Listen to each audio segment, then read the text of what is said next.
Good evening and welcome to Transverse News, your weekly LGBT and trans news source here on the Transverse. Florida Senate Bill SB 254 was recently amended to add gender-affirming medical care under the definition of serious physical harm, and thus gives the state power to take physical custody of a child or their sibling if one of them is receiving gender care. So what this does is this adds to the definition of what is considered serious physical harm to a child under the statute that allows the state to step in. This also applies to children who have received quote unquote sex reassignment prescriptions or procedures in the past. The bill also includes puberty blockers in this, but with the clarification that it's only if the blockers were administered to, quote, affirm a person's perception of his or her sex if that perception is inconsistent with the person's sex, unquote. And what they mean by there is determined at birth. So again, we're seeing these provisions where this bill is only meant to discriminate against trans people. And so other people who take the same medication for the same overall reason, but not pertaining to being transgender, they can still have the medication and still receive it. And there's no problem there. It's only if you're trans that this bill applies. This means that separated parents who don't affirm their child's gender identity could win full custody of the child in disputes, and that the parents who affirm the child could be subject to child abuse charges if they seek care for their transgender child. The bill also requires that doctors submit a signed attestation that their office does not offer or provide gender care prescriptions or procedures. The bill is on the docket for a floor vote during its third reading very soon. During the debate for HB 1421, which would criminalize trans people who use public restrooms, Republican Representative Webster Barnaby laid out his anti-trans bigotry for all to see. He started by equating the time we're living in with the X-Men movies and compared trans people to mutants who don't belong on Earth.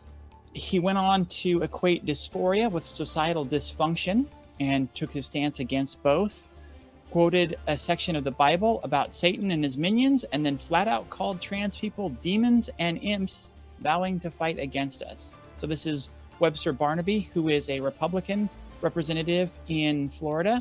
This is definitely somebody that we need to take a big stance against because he doesn't believe we belong on Earth. So not a great person. In more kind of dark times news, Tennessee State Representatives Jones, Pearson, and Johnson led a protest last week into the Tennessee House chamber to push the body to move forward on meaningful gun legislation in the wake of the recent school shooting that left 3 adults and 3 children dead. Jones and Pearson were both expelled from service for bringing, quote, disorder and dishonor to the House of Representatives, unquote, in a vote that split along party lines but still gave the 2/3 majority needed to remove them.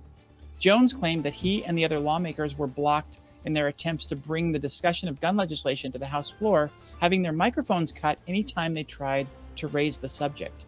He and his colleagues joined the protests outside and eventually led them into the chamber to force the chamber to recognize the public outcry on the matter. The resolutions to expel the House members stated that they, quote, began shouting without recognition, unquote, and, quote, proceeded to disrupt the proceedings of the House of Representatives, unquote.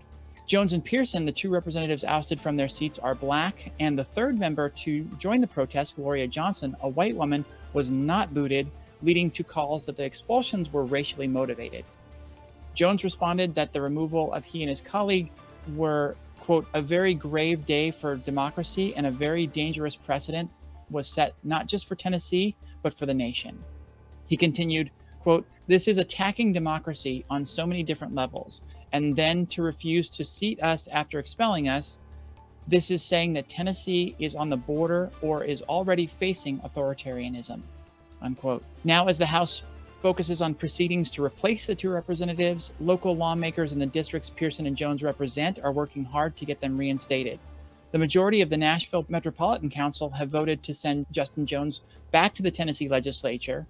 Councilmember Jeff Syracuse stated in an email to NBC News that no elected official in the state of Tennessee has ever been expelled for breaking decorum rules. Expulsion is an egregious act of disenfranchising the voters who duly elected State Representative Jones. So a lot going on in Tennessee, y'all. This has major ramifications for democracy across the country. As we reported last week, the newly formed Don't Legislate Hate Political Action Committee is in full swing and now has begun seeking contributions on actblue.com.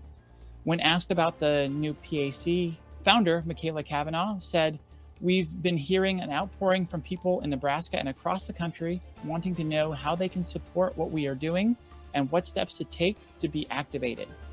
She continued, "And so we decided that this was a good step in the right direction to start a political action committee so that we can support candidates and the conversation to stop this type of legislation across the country and definitely here at home in Nebraska." You can go to actblue.com and search for Don't Legislate Hate to start donating now.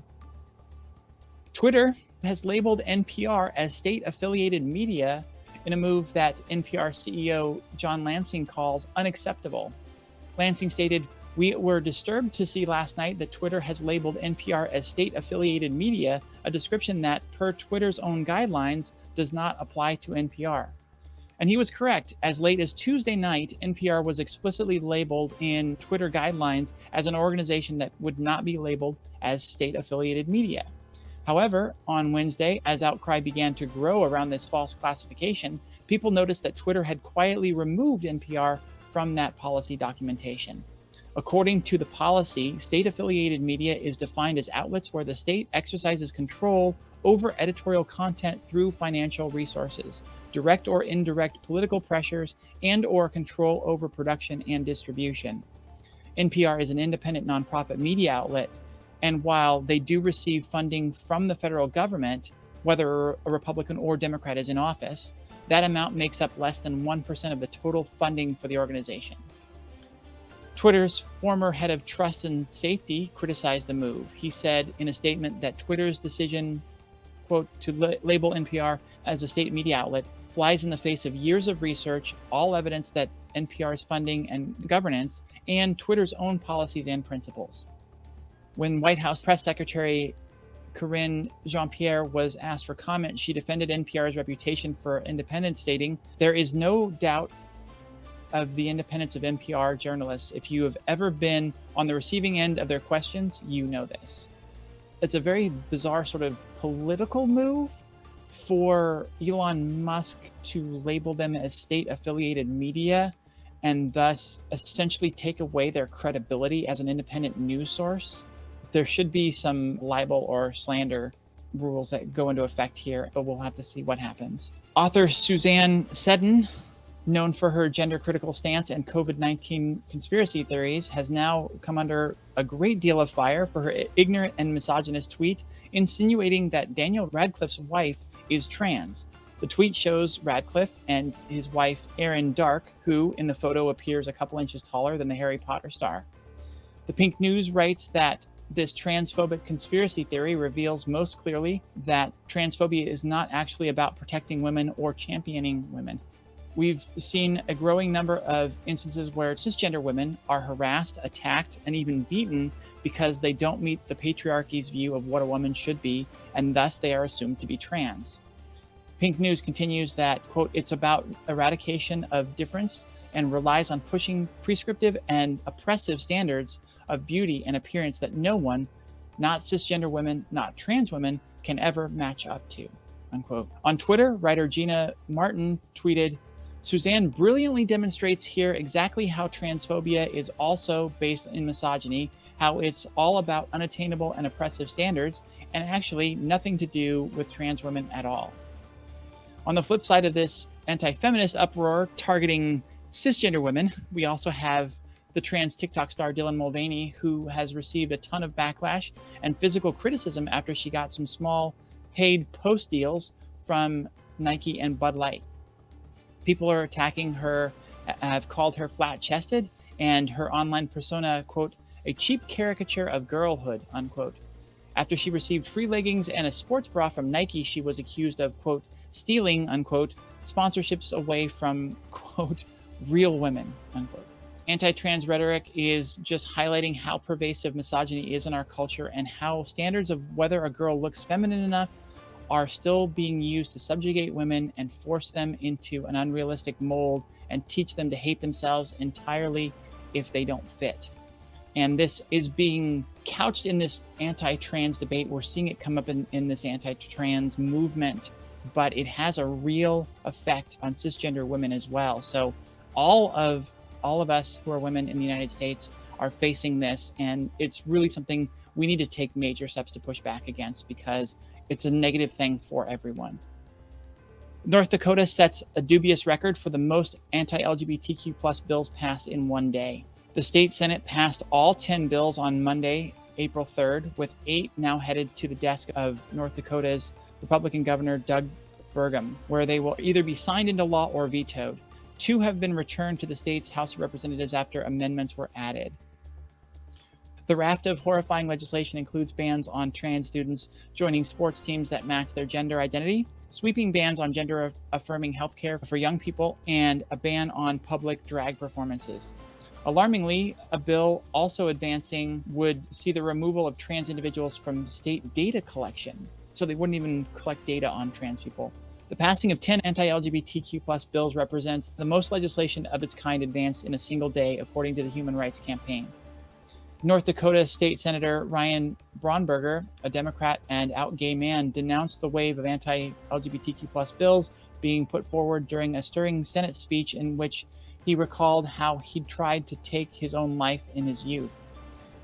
He says, "I was lucky to survive that suicide attempt to be here, but many others have not and will not."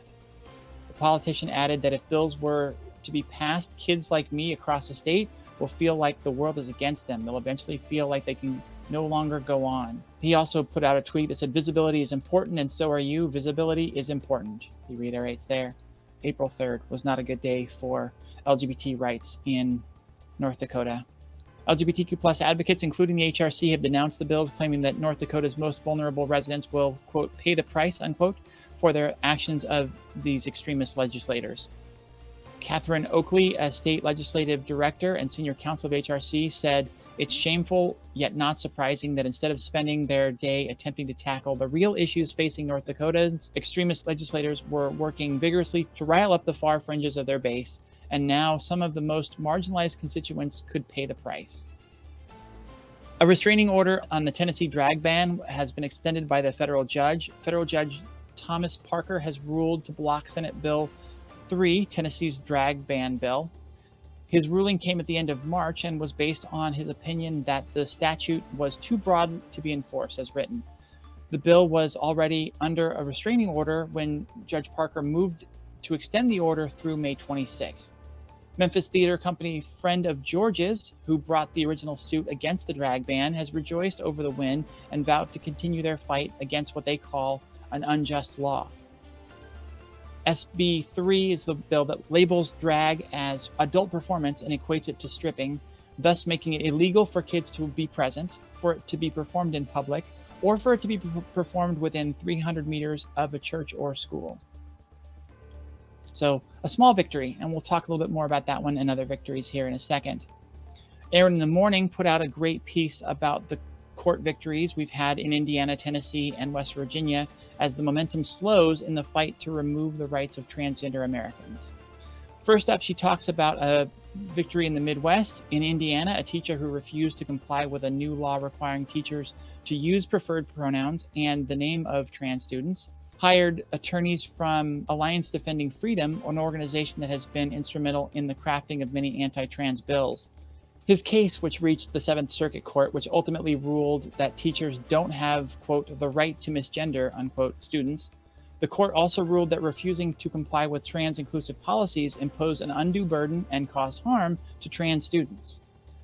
Next, Aaron mentions the story that we just talked about in the restraining order on the drag ban in Tennessee. She quoted the ruling of the judge where he says, "States are laboratories of democracy that can test laws and policies enacted by the people, and that the United States Constitution, a law that is supreme even to the Tennessee General Assembly's acts, has placed some issues beyond the reach of the democratic process. First among them is the freedom of speech. Thus, he was putting gender expression and drag performance in the category of free speech. Lastly, Aaron cites the fact that the Supreme Court voted 7-2 to allow a trans girl to continue playing sports in West Virginia while a trans sports ban worked its way up the appeal process. Aaron wraps the article saying that, quote, dozens of lawsuits are currently progressing throughout the United States, with virtually every gender-affirming care ban facing scrutiny. The ACLU has already filed a lawsuit in Indiana and pledged to pursue more in other states. Historically, lawsuits involving transgender issues have often resulted in favorable outcomes for plaintiffs who were challenging them as discriminatory. Gender-affirming care bans in Arkansas and Alabama are presently blocked in court due to previous lawsuits.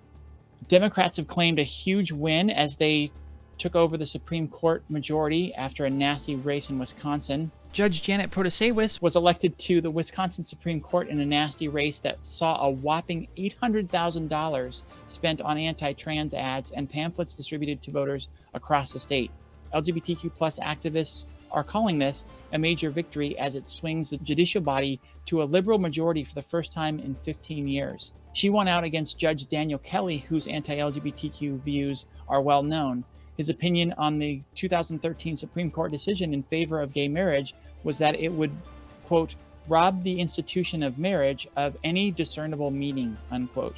Protasewicz earned endorsements from many LGBTQ plus organizations as well as orgs who support bodily autonomy, including Human Rights Campaign and Planned Parenthood. In response to the support, she was quoted as saying, "I am honored to be endorsed by the Human Rights Campaign, which has been at the forefront of the fight for fairness and equality. The stakes of this election are high, and we need a Supreme Court that upholds the constitutional rights of every Wisconsinite." Anti-trans groups like American Principles Project ran attack ads and sent alarming text messages to voters, one of them claiming that Protasewicz wanted to trans the children of Wisconsin. Aaron Reed reported that in 2022 elections, right-wing groups spent upwards of $50 million on anti-trans attack ads throughout the U.S. This win, here in the face of more of those lies and hate, shows further evidence that the anti-trans rhetoric is slipping as a strategy and no longer serving to fire up the Republican base the way it used to. This begs the question, could it be that attacking trans and LGBTQ plus people is actually a losing political strategy? We'll have to wait for the answer to that, considering that Donald Trump, the figurehead of another political movement people say has lost its luster, has doubled down on his anti-trans rhetoric and his promises.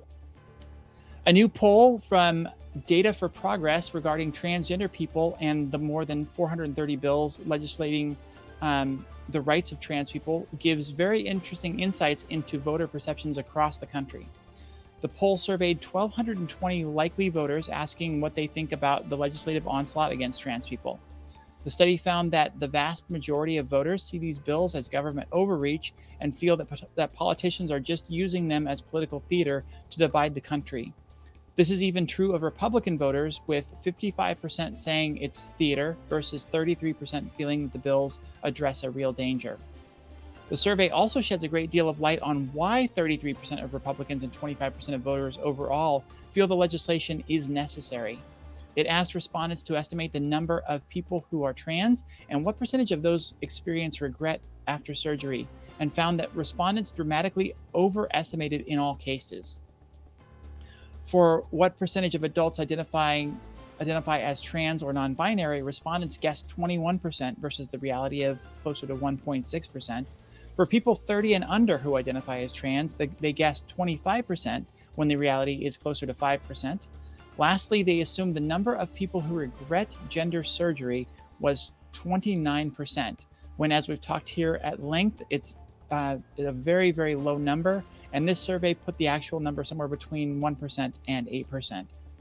When it comes to the perceived threat level of increased transgender visibility, the numbers get really interesting. If respondents did not know a trans person, the majority, fully 45%, felt that increased trans visibility posed a threat to children. But even among respondents who knew a trans person, that number was still 27%. So there's something to be dealt with there, where there's a perception that the visibility of trans people is somehow a very negative thing for the children in our country. And that's a perception that drastically needs to change if we're ever going to ensure that we have rights here as trans people in America. The poll conclusion states that, quote, our polling reveals that Republican politicians advocating for anti-LGBTQ plus legislation are out of step with the American electorate. Likely voters oppose this legislation and are willing to support Democratic politicians who directly fight it. However, despite the progress made in trans rights and increased visibility of trans people in American society, many Americans remain uninformed about trans people. Anti-trans activists exploit this lack of awareness to push discriminatory legislation.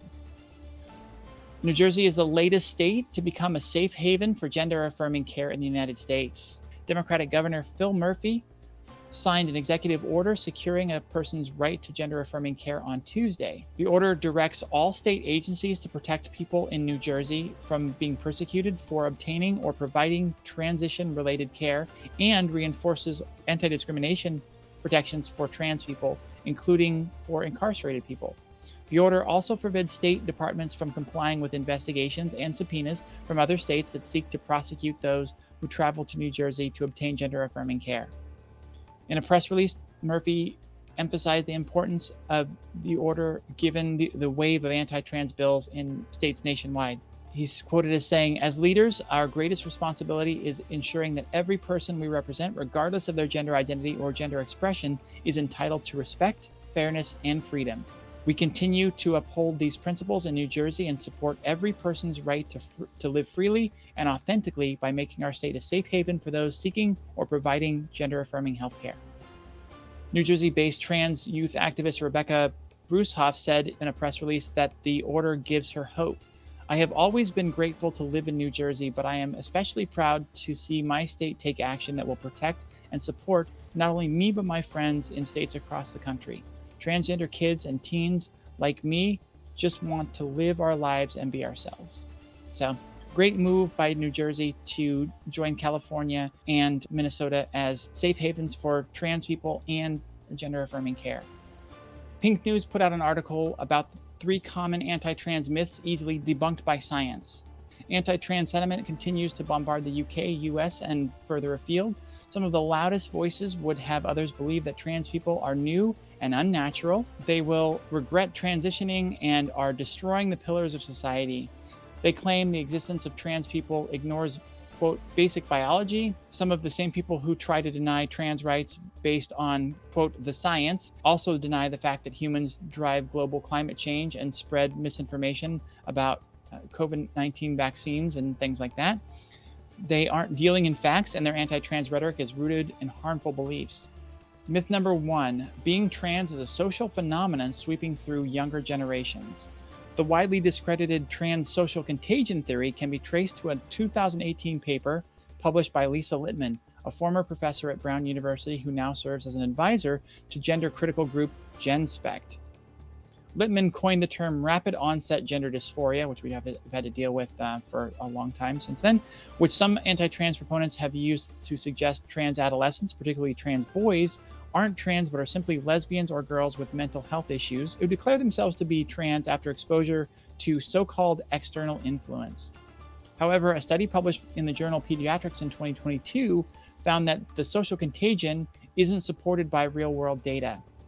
By analyzing data from 2 CDC surveys conducted in 2017 and 2019, it found a small drop in the number of young people identifying as trans. It also found that the proportion of young people assigned female at birth who have come out as trans fell slightly. The sex assigned at birth ratio of transgender adolescents in the United States does not appear to favor assigned female at birth adolescents and should not be used to argue against the provision of gender-affirming medical care to transgender adolescents, the study concluded. What has increased in recent decades is trans visibility. It's a sign that society is becoming more accepting as a rising number of trans people feel they can live openly and receive support, including gender-affirming care. Let's move on to myth number 2. Trans people regret transitioning. Detransitioning means stopping or reversing transition, which can include social or medical transition or both. There are people who detransition, and there are a variety of reasons that can be behind such decisions, including transphobia, family pressure, and non-affirming environments. Gender critical voices often use stories of detransition to suggest young people shouldn't be affirmed in their transition or be allowed to access gender affirming care. But recent guidelines by the World Professional Association for Transgender Health says several studies show that there are low rates of patient regret and high rates of patient satisfaction with gender affirming treatments and surgeries for trans people. Separately, a 2019 survey of 3,398 attendees of a gender identity clinic in the UK found that just 16, only 0.47%, experienced transition related regret. Of these, even fewer went on to detransition. Additionally, a North American study found that 94% of children who came out as trans continue to identify as trans 5 years later. Approximately 1.3% of young people transitioned to another identity before returning to their trans identity, while 2.5% later identified as cisgender and 3.5% as non binary. Myth number 3: trans people, particularly trans women, participating in sports hurts cis women. The reality is that trans and non binary women have been playing sports, whether it's in schools, clubs, or leagues, for years without any unfair advantages or issues. But legislation to exclude trans people, particularly women and girls, from participating in athletics has been brought forward in several states across the US. Several sports governing bodies worldwide have investigated trans bans in recent years over concerns around quote unquote fairness. Lawmakers championing trans sports bans have continuously failed to cite cases in their states where trans athletes by and far had advantages over cisgender counterparts. A recent report found that transgender women don't have any advantages over their cis peers while participating in elite sport. Commissioned by the Canadian Centre for Ethics in Sport, the report is an in-depth review of all scientific literature published between 2011 and 2021 in English regarding trans women and their participation in elite-level sports. The authors concluded that these studies show little evidence that factors relating to male puberty, such as lung size and bone density, produce an advantage for trans athletes, and that trans women who have begun testosterone suppression have no clear biological advantage. The report did find strong evidence that elite sport policy is made within trans misogynistic, racist, geopolitical, cultural norms. Additional research found the role testosterone plays in trans eligibility rules in athletics is often exaggerated, as the hormone has little impact on performance differences. Trans sports bans do nothing to protect or support girls and women in sports. That's because while there are real issues facing women's sports, including equal pay, racism, and rampant sexual assault and harassment, trans participation in athletics isn't one of the issues. Bans push kids and young people away from the life-changing power of sport. It deprives them of the invaluable lessons that taking part teaches, as well as the benefits that physical activity has on mental and physical health. A photo of an all-trans football team named Truck, capital T, capital R, capital U, capital K, United FC, has racked up millions of views online, sending a message to young trans people everywhere. This is a story again from Pink News. The Truck United Football Club's all-trans masked team played its inaugural match, the first of its kind in European history, on Trans Day of Visibility, March 31st.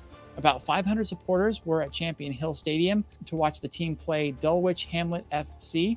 And while the trans masked team didn't go home victorious, they lost 8-1. A photograph of the moment they celebrated their goal quickly went viral on social media. The image, which features nearly the entire team, has been viewed millions of times across Twitter, Instagram, and Facebook. This picture has over 4 million views on Twitter, according to the Truck Football Club post here. Yes, 4 million. Surely the most iconic photo of the season? Question mark, question mark, question mark, question mark. This beats 99% of all Premier League club views. Amazing stats. And that is pretty incredible to get 4 million views overall on a photo of this kind. So that is rad, and that is wonderful for trans visibility. It was taken by Lucy Copsey, a photographer who plays for Truck United's women's team. Speaking to Pink News, Copsey said she was snapping away when Parker Dunn found the back of the net, saying it was luck that the team ran in her direction. I remember looking at it straight away and thinking how good it was.